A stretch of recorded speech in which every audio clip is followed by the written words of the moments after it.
नाजरीन अस्सलाम वालेकुम। जेड न्यूज़ के खबरनामे में आपका इस्तकबाल है। मैं सलमान खान। तफसीली खबरों से पहले सुर्खियों पर नज़र डालते हैं। दिल्ली में लॉकडाउन में 17 मई तक कर दी गई तोसी। तेलंगाना के वजीर कोप्पला ईश्वर कोरोना वायरस से हुए मुतासिर। रमज़ान के महीने का भी ख्याल नहीं, शहर में जुआ खेलने वाले 9 अफराद को पुलिस ने किया गिरफ्तार। बीजेपी के रुकने असेंबली का बयान, कहा गौमूत्र पीने से नहीं होगा कोरोना।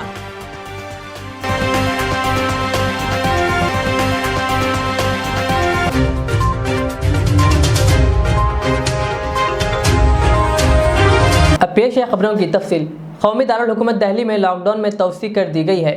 लॉकडाउन इस महीने की 17 तारीख तक के लिए बढ़ा दिया गया है। इस दौरान दिल्ली मेट्रो भी मअतल रहेगी। दिल्ली के वज़ीर आला अरविंद केजरीवाल ने बताया कि लॉकडाउन का इस्तेमाल कौमी राजधानी में तिब्बी बुनियादी ढांचे को बढ़ावा देने और मुख्तलिफ मकामात पर ऑक्सीजन की सहूलत वाले बिस्तर की तादाद में इजाफा करने के लिए किया गया है। उन्होंने कहा कि दिल्ली में ऑक्सीजन की सूरत हाल बेहतर हुई है और सरकार को अब अस्पताल में इसकी किल्लत होने की इत्तला मौसूल नहीं हो रही है। केजरीवाल ने कहा कि पिछले कुछ दिन में कोविड से मुतासिर होने की शरह 35% से कम होकर 23% हो गई है। उन्होंने ये भी कहा कि दिल्ली में टीकाकारी अमल शुरू हो गया है, लेकिन वैक्सीन की किल्लत है। बहुत तेज़ी से कोरोना के केसेस बढ़ने लगे और हम सब देख रहे हैं कि ये वाली कोरोना की वेव कितनी ख़तरनाक है। बहुत ज़्यादा संख्या में इसमें लोग सीरियस हो रहे हैं, अस्पतालों की ज़रूरत पड़ रही है, आईसीयू की ज़रूरत पड़ रही है, काफ़ी ज़्यादा लोगों की मौत भी हो रही है। तो 20 अप्रैल को मजबूरी में हमें दिल्ली में लॉकडाउन लगाना पड़ा था। केसेस लगातार बढ़ते जा रहे थे। लॉकडाउन लगाने की वजह से और भी अन्य कई कारणों की वजह से 26 अप्रैल को आके 35% पॉजिटिविटी रेट बढ़ गया था। 35% बहुत ज़्यादा होता है। मतलब 100 लोगों का अगर हम टेस्ट करते थे तो 35 लोग उसमें पॉजिटिव निकलते थे। 26 अप्रैल के बाद से चूंकि लॉकडाउन लगाया था, एक तरह से थोड़ी सी चेन टूटनी चालू हुई थी इसकी कोरोना की। 26 अप्रैल के बाद से धीरे धीरे केसेस कम होने चालू हुए और अब पिछले 1-2 दिन के अंदर 23%, 35% से 23% पॉजिटिविटी रेशो आ गया है। तो केसेस कम होने चालू हुए हैं दिल्ली के अंदर। इसमें आप सब लोगों का बहुत ज़्यादा सहयोग रहा। दिल्ली के लोगों ने जम के सहयोग किया। आप लोगों ने लॉकडाउन का पूरी तरह से पालन किया और ये हम सब लोगों की, अपने परिवार की ज़िंदगी और उनके स्वास्थ्य की बात है। हम कोई भी किसी पे एहसान नहीं करा। हम सब के अपने लोगों के स्वास्थ्य की और ज़िंदगी की बात है। इस लॉकडाउन के पीरियड को हमने संसाधन, हेल्थ इंफ्रास्ट्रक्चर को और मजबूत करने के लिए इस्तेमाल किया। कई जगह नए ऑक्सीजन बेड्स तैयार किए गए। सबसे बड़ी दिक्कत दिल्ली में ऑक्सीजन की आई है। नॉर्मल टाइम में जितनी ऑक्सीजन चाहिए होती है अस्पतालों में, उससे कई गुना ऑक्सीजन की जरूरत पड़ने लगी, क्योंकि अब जितने भी मरीज आते थे कोरोना में उन सबको ऑक्सीजन की जरूरत थी। तो कई गुना ऑक्सीजन की जरूरत अचानक पड़ने लगी। पिछले कुछ दिनों में केंद्र सरकार के साथ मिलके और हाई कोर्ट और सुप्रीम कोर्ट के आदेशों से, केंद्र सरकार के सहयोग से अब ऑक्सीजन की स्थिति दिल्ली के अंदर काफ़ी सुधरी है पिछले कुछ दिनों में। अब इस तरह की बातें सुनने को नहीं मिलती कि इस अस्पताल में 2 घंटे की ऑक्सीजन रह गई।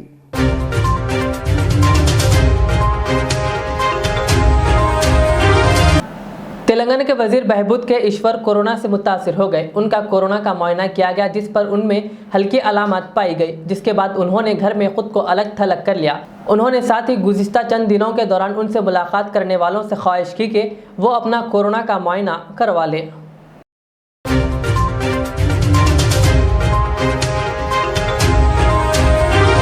सदर सफ़ा बैतुल माल गयास अहमद रशादी ने हैदराबाद शहर के ज़िम्मेदार उलमा इकराम व मशाइखिन उज़्ज़ाम से मुशावरत के बाद मसाजिद के सूरत हाल के पेश नज़र आवाम से अपील की कि वक्त की नज़ाकत व मजबूरी को समझते हुए ईद उल फितर की नमाज मसाजिद में एक से ज़ायद बार जमात अदा करने का एहतमाम करें।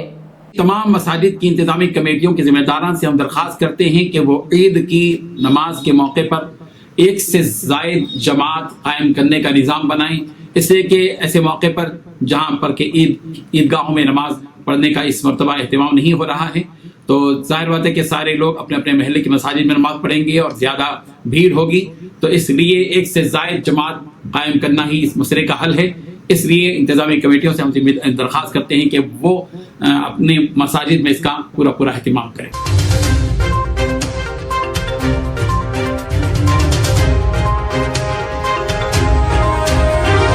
जहां एक तरफ मुल्क में कोरोना की लहर उरूज पर है और इस पर काबू पाने के लिए अजीब व गरीब तजुर्बात का अमल भी जारी है, इस दरमियान इंतजामात को ठीक करने की जगह बीजेपी लीडरान और हुकूमत के नुमाइंदे हैरत अंगेज बयानबाजी कर रहे हैं। अपने बयानात को लेकर सुर्खियों में रहने वाले यूपी के बीजेपी रुकन असम्बली सुरेंद्र सिंह ने एक बार फिर अजीब व गरीब बयान दिया है। वो एक वीडियो में दावा कर रहे हैं कि गाय का पेशाब पीकर कोरोना वायरस से बचा जा सकता है। बैरिया विधानसभा क्षेत्र की पूरी जनता से पुनः एक अपील करना चाहता हूं। आप लोग देख रहे होंगे कि मैं स्वयं जिस चीज को सेवन करके आज स्वस्थ हूं, मैं चाहता हूं कि आप सब भी इस मेरे नियमित सेवन के तत्वों को स्वीकार करें। देखिए, पातंजलि का गोधन अर्घ है, दिव्य पातंजलि का गोधन अर्घ है। मैं सुबेरे रोज दातुन करने के बाद खाली पेट 5 ढक्कन ठंडा पानी में मिलाकर पीता हूं, और इसका लाभ, इसमें वैज्ञानिक तत्व तो क्या है इसका ज्ञान मुझे नहीं है। मैं पहले भी आप सबसे आग्रह किया था कि यही सेवन करके मैं लगातार 18 घंटा समाज में रहता हूं, आप सबके बीच में रहता हूं, उसके बाद भी स्वस्थ हूं। तो अपने अनुभवों को आप तक भेजने का प्रयास करता हूं, और मैं पुनः आप सबसे आग्रह करता हूं अपना स्वयं आज दिखा करके कि मैं भी पीता हूं। आप लोग मन में संकोच मत करिए। मुझे तो अब इतना तक विश्वास पूरा हो गया है कि केवल और केवल गाय गोमूत्र, गोधन अर्घ या गोमूत्र का सेवन करके कोरोना जैसी महामारी पर नियंत्रण पाया जा सकता है। भले विज्ञान इसको स्वीकार करे न करे, जिस दुनिया में, पूरी दुनिया में इतना वैज्ञानिक विकास के बाद भी जब लाखों में संख्या में लोग मर रहे हैं, तो मैं तो यही मानूंगा कि आज इस महामारी के सामने पूरी दुनिया का विज्ञान, चिकित्सा पद्धति सब फेल हो चुका है। अब ऐसी स्थिति में इंसान को भगवान का भरोसा लेकर के अपने पुरखों की परंपरा को स्वीकार करना चाहिए। मैं अभी 5 ढक्कन गोधन अर्घ जो इसको पानी में मिलाया। गरीब आदमी यदि इसके बाद बहुत महंगा भी नहीं है, 50 रुपए का ही बोतल मिलता है, 50 रुपए का ही बोतल मिलता है, और आप आराम से 10 दिन तक इसका सेवन कर सकते हैं। यदि इतना भी नहीं है तो मैं आप सबसे प्रार्थना करूंगा कि आपके पड़ोस में, आपके गांव में गाय होगी किसी के पास, गाय जो गाभिन न हो, उस गाय का गोमूत्र लेकर के और 50 ml गोमूत्र के साथ 100 ग्राम पानी मिला दीजिए, और सुबेरे खाली पेट यदि आपने लेने का अभ्यास डाल दिया तो मुझे पूरा विश्वास है, इस भगवान को स्मरण करके मैं कह सकता हूं कि जीवन में आपको कोरोना नहीं, कोरोना से भी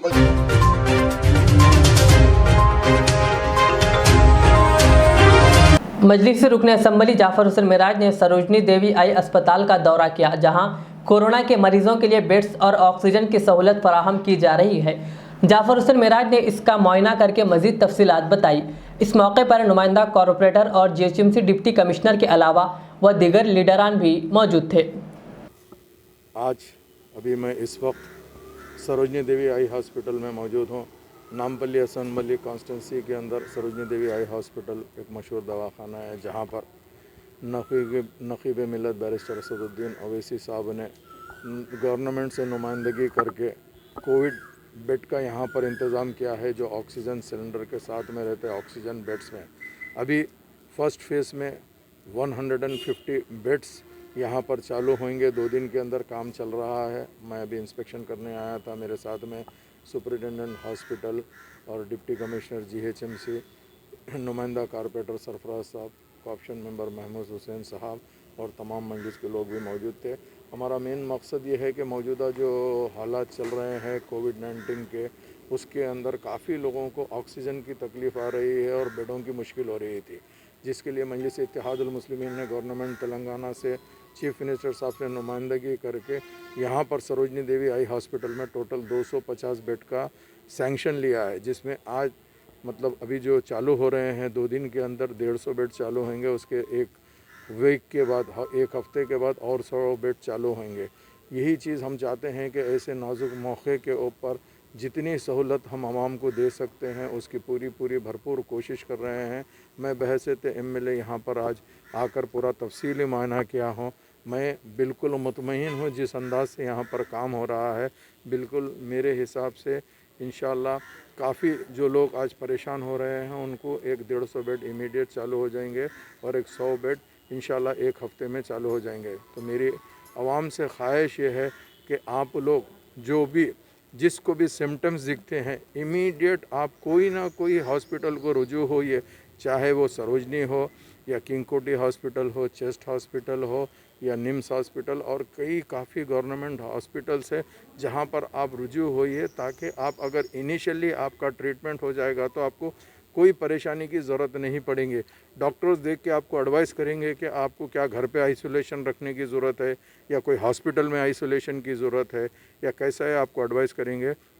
मैं फिर एक मर्तबा आवाम से अपील करना चाहता हूँ कि आप लोग ऐसे दौर के अंदर अपने आप को सेफ़ रखिए, सोशल डिस्टेंस मेंटेन करिए, मास्क ज़रूर लगाइए, ज़्यादा गैदरिंग में मत जाइए और ना गैदरिंग जमा करिए।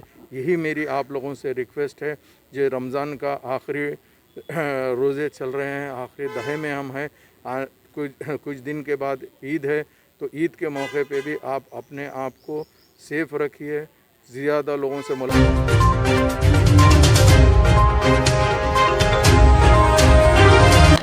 इस वबा के मुश्किल दौर में मुसलमानों ने ऑक्सीजन सप्लाई ही नहीं बल्कि हिंदू भाइयों की आखिरी रसूमात भी उनके तौर तरीक़े पर अंजाम दे रहे हैं।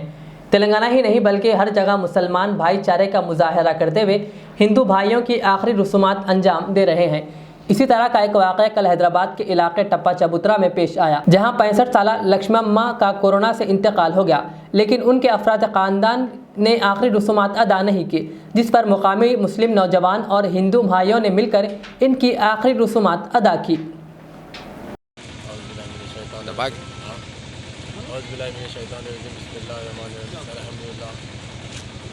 अल्लाह का शुक्रगुजार हूँ मैं कि एक हिंदू कम्युनिटी की हम तमाम नौजवान सब आसिफ भाई, बाबा भाई, समीर भाई और हमारे इस्माइल भाई और ईश्वरना, संतोष भाई और लक्ष्मण हम सब ने मिल के एक हिंदू कम्युनिटी की एक लेडी की डेड बॉडी जो कोरोना था उसके चलते हुए उन लोगों के कोई लोग नहीं आ रहे थे सामने, तो हम सब मिल के शमशान घाट लाए और अभी क्रियाक्रम भी हुआ। और मैं तमाम को ये मैसेज देना चाह रहा हूँ कि अपने जो भी लोग हैं कोरोना से जो मुतासिर है या मर चुके हैं उन लोगों का साथ मत छोड़ो, क्योंकि मरना हर किसी को है। ऐसे टाइम आप लोग उनका साथ दियो और डेड बॉडियों के साथ रहो। अगर आप लोग नहीं करेंगे तो करेंगे कौन फिर? बस मैं तमाम से यही अपील करता हूँ।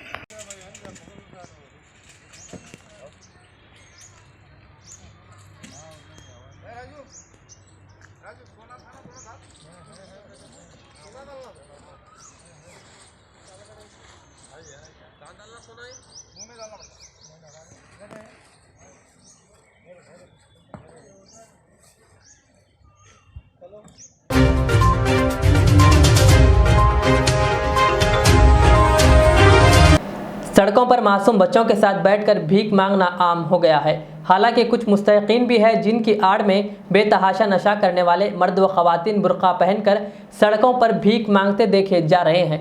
कल रात शाहीन नगर रोड पर 4 मासूम बच्चे भूख से सिसकते रोते देखे गए और बाजू माँ नशे में बेहोश पड़ी पाई गई, जिसको खुद की औलाद की फिक्र नहीं और औलाद को सामने रखकर सड़क पर भीख मांग रही है। मुकामी पुलिस काबिल तारीफ है कि भूखे बच्चों के लिए दूध का इंतजाम करते हुए नशे में धुन मां को होश में लाया।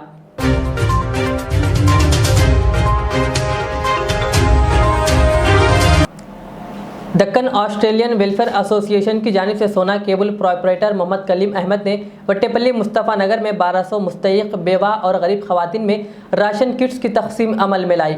कलीमुद्दीन अहमद ने मीडिया से बात करते हुए कहा कि इस तंजीम की जानिब से हाल ही में सैलाब मुतासरीन उस्मान नगर वगैरह और इसी तरह मुख्तलिफ ज़रूरी मौक़े पर भी इमदादी खिदमात की जा चुकी है, जिस पर उन्होंने आवाम से अपील की कि वो तंजीम के ज़िम्मेदारों को अपनी मखसूस दुआओं में याद रखें।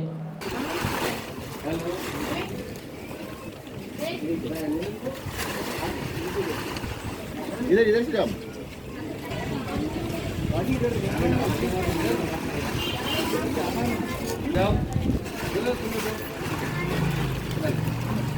इधर से आना अम्मा। इधर से मत। उधर से। एक बार उधर से बैठ टोकन वालों।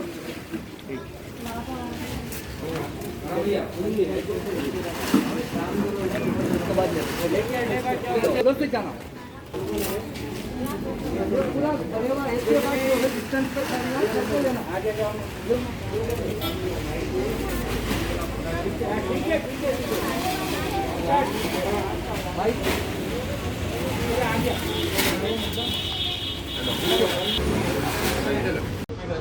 अस्सलाम वालेकुम रहमतुल्लाहि व बरकातहू। आज राइस डिस्ट्रीब्यूशन का प्रोग्राम है जो कि हर साल दक्कन ऑस्ट्रेलियन वेलफेयर एसोसिएशन की तरफ से स्पॉन्सरशिप होती है। इसकी ये पैसा पूरा दक्कन दावा बल्कि एसोसिएशन है जो कि सिडनी ऑस्ट्रेलिया में है और तकरीबन 10 या 15 साल से लोग खिदमत अंजाम दे रहे हैं हैदराबाद में। और माशाल्लाह हर साल राइस डिस्ट्रीब्यूशन का प्रोग्राम होता है इनकी तरफ से और इसका ऑर्गेनाइज़र मैं यहाँ पे इंडिया में मैं कलीमुद्दीन अहमद प्रोपराइटर ऑफ सोना केबल नेटवर्क का जो है ना मैं इसका ऑर्गेनाइज़र हूँ यहाँ पे इंडिया में। तो तकरीबन माशाल्लाह काफ़ी सारा काम दावा की तरफ से हो रहा है 10 से 15 साल के से हैदराबाद में, जो कि मैं खुद इसका ऑर्गेनाइज़र हूँ यहाँ पे और मेरे ही हाथ से प्रोग्राम होता है अल्हम्दुलिल्लाह। लास्ट टाइम जो फ्लोट्स वगैरह जब आए थे वहाँ पे उस्मान नगर वगैरह में तकरीबन 200 से 300 राशन और ग्रॉसरी और चावल वहाँ पे डिस्ट्रीब्यूट करे दावा की तरफ से। और इससे पहले भी जब बारिशें हुई थी, सर्दी काफ़ी सारी हैदराबाद में थी, तो 800 ब्लैंकेट हम लोग श्री गायत्री टेक्निकल स्कूल के सामने वहीं पे डिस्ट्रीब्यूट करे थे। और ऐसे काफ़ी सारे एक्टिविटीज़ है दावा के जो मैं आपको बयान नहीं कर सकता क्योंकि शायद वक्त उतना नहीं मिलेगा। तो इंशाल्लाह दुआ करिए दावा के तमाम मेंबर्स की तरफ से। तकरीबन हम लोग एक 300 मेंबर के करीब ऑस्ट्रेलिया सिडनी में मुखातिब है जो वहाँ से फ़िक्र रख के हैदराबाद की पूरे हैदराबादी लोग हैं इसके एसोसिएशन में, तो सारे लोग फ़िक्र रख के ना हैदराबाद में कुछ ना कुछ ये लोग करते रहते हैं माशाल्लाह। और जब कभी कोई इशू आता है तो मैं इनके पास रिपोर्ट करता हूँ कि यहाँ पे ये मसला है, ये ज़रूरत है, तो ये लोग मेंबर सारे कंट्रीब्यूट करके इस चीज़ को अमल में लाते, कामयाब करते, लोगों की मदद करते माशाल्लाह। लास्ट टाइम भी एक खातून का ऑपरेशन था दिमाग का ना, तो अवैसी हॉस्पिटल में एडमिट थे वो, तो उनके इलाज के लिए भी तकरीबन 70 या 80 हज़ार रुपये लोग वहाँ से भेजे थे और जो कि मैं पहुँचा चुका हूँ उनको। और इसी तरह काफ़ी सारे एक्टिविटीज़ से मैं बता नहीं सकता हूँ तो माशाल्लाह। बस आप लोगों से एक ही गुजारिश है कि आप लोग दावा के तमाम मेंबर्स के लिए दुआ करिए, ख़ासतौर पर हमारे प्रेसिडेंट साहब मोहम्मद मुस्तफ़ा जो है ना उनके लिए, और core committee member Sohail Hasan और आज़म भाई, हैदर अली साहब, ये सब काफ़ी सारे अभी नाम है, जाहिद साहब है इसमें, और काफ़ी सारे नाम है जो मैं भूल रहा हूँ।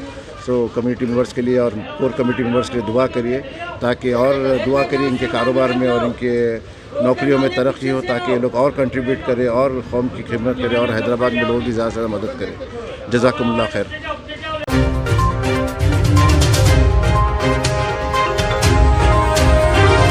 रमज़ानुल मुबारक के महीने का भी ख्याल नहीं। बहादुरपुरा पुलिस स्टेशन हदूद के इलाके असद बाबा नगर में Bahadurpura circle inspector B Durga Prasad और उनकी टीम ने एक घर पर धावा करते हुए जुआ खेलने वाली 9 रुकनी टोली को गिरफ्तार कर लिया, जहां से तकरीबन 10,000 रुपये मालियाती रकम और 9 मोबाइल फ़ोन्स बरामद हुए।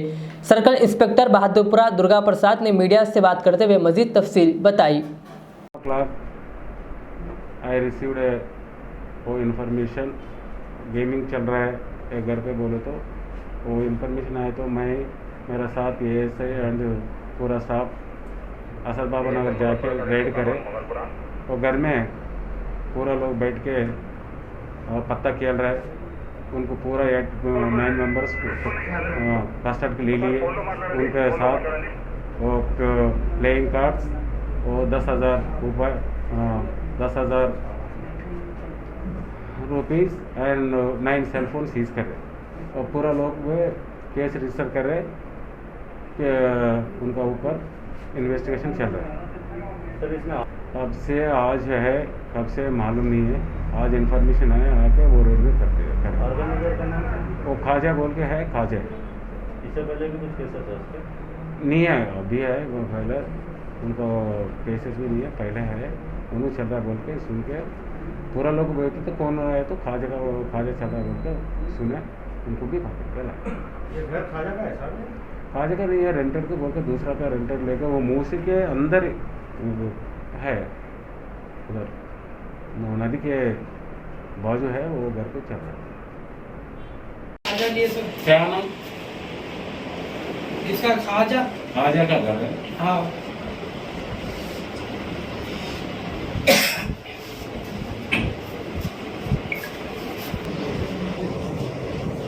तो मेरे चेक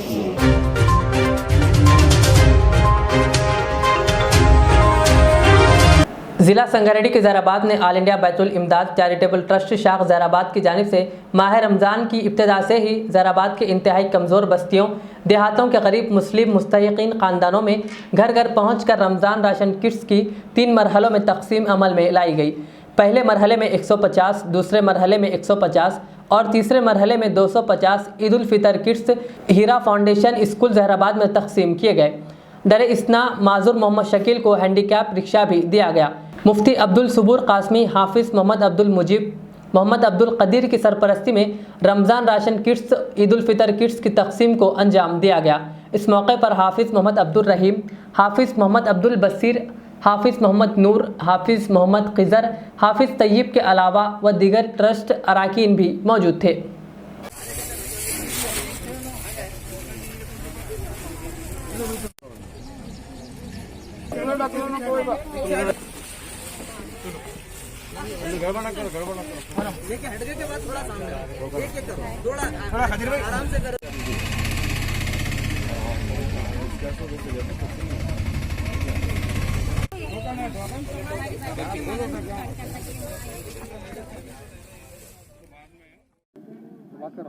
बिस्मिल्लाहिर्रहमानिर्रहीम। अस्सलामु अलैकुम वरहमतुल्लाहि वबरकातुहू।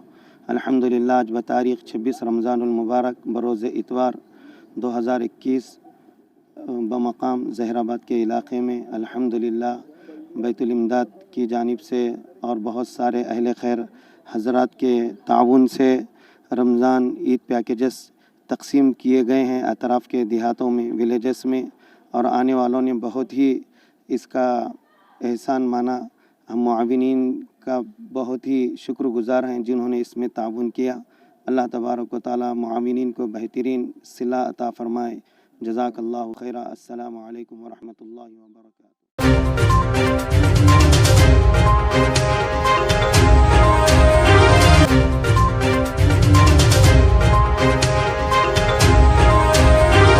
आखिर में और एक बार सुर्खियों पर नज़र डालते हैं।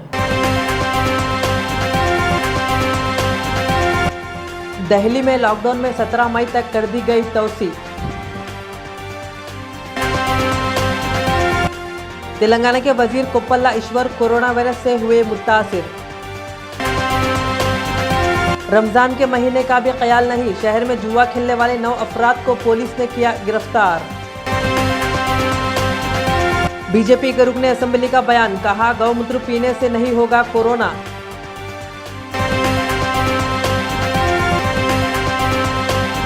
ये थी आज के दिन भर की हमारी खबरें। मुझे इजाज़त दीजिए। हमारे जेड चैनल को यूट्यूब पर सब्सक्राइब, फेसबुक पर लाइक शेयर ज़रूर करें। मैं के अमार हूँ। सन 1995 में मुझे एक अजीम मकसद के लिए कायम किया गया। मुझसे कई हजार अमीर और गरीब खानदान जुड़े हुए हैं जिन्होंने अपने ख्वाबों के महलों से मुझे सजाया। मैं अपने चाहने वालों को तरक्की याफ्ता शानदार इलाकों में आबाद करने के लिए मशहूर हूँ। अब आपकी खिदमत में तेहरान गाह के दामन में काफी वसी व अरीज खूबसूरत कॉलोनीज लाया हूँ। आपकी पसंद, आपकी सहूलत, मेरी खिदमत सिर्फ 4 लाख से 8 लाख के दरमियान मुझसे जुड़ें और अपना भी ख्वाबों का महल बना लें और तरक्की को अपना मुकद्दर कर लें। यूं जमीन पे बैठकर क्या आसमान देखता है, परों को खोल जमाना उड़ान देखता है। KMR का सदर दफ्तर आरामगढ़ चौराहे पर मौजूद है।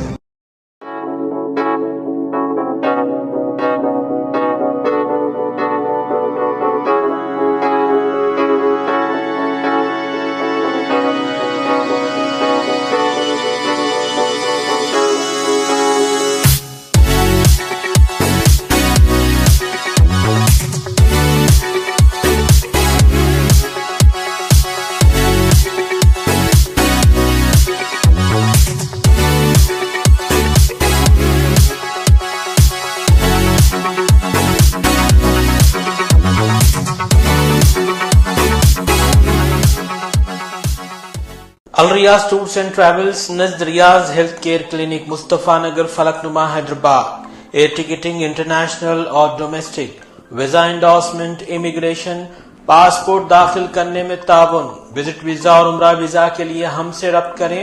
वेस्टर्न यूनियन और मनीग्राम के साथ साथ दीगर सहूलियात भी मौजूद। Proprietor Mohammad Riyaz Ahmed, Al Riyaz tours and travels. खिदमत का मौका दें, आपका इत्मीनान हमारी कामयाबी। रियाज इस्लामिक स्कूल तालीमी मैदान में एक नया इनकलाब। इस्लामिक और मॉडर्न एजुकेशन की अजीम दरसगाह। 23 साल तजुर्बे के बाद तलबा और तालिबात के लिए रियाज इस्लामिक स्कूल पेश करता है हिफ्ज़ कुरान, नाज़िरा कुरान, क़ायदे के अलावा नर्सरी ता 10वीं जमात तक की तालीम का बेहतरीन नज़्म। बच्चों के लिए हॉस्टल की सहूलत, मुस्तहिक़ तलबा के लिए खुसूसी रियायत, तलबा और तालिबात के लिए अलहदा क्लासेस के माकूल नज़्म, खुसूसी computer classes, hardware and software training. बच्चों में तहरीरी और तकरीरी सलाहियतों को उजागर करने के लिए हफ्तावारी प्रोग्राम। काबिल और मुशफ़िक़ असातिज़ा इकराम की निगरानी में बेहतरीन तालीम नज़्म। सुबह 8 बजे तक शाम 4:30 बजे दाखिले जारी हैं। उजलत कीजिए। Riyaz Islamic school, opposite lane, new SR petrol pump, Vattapalli, Hyderabad.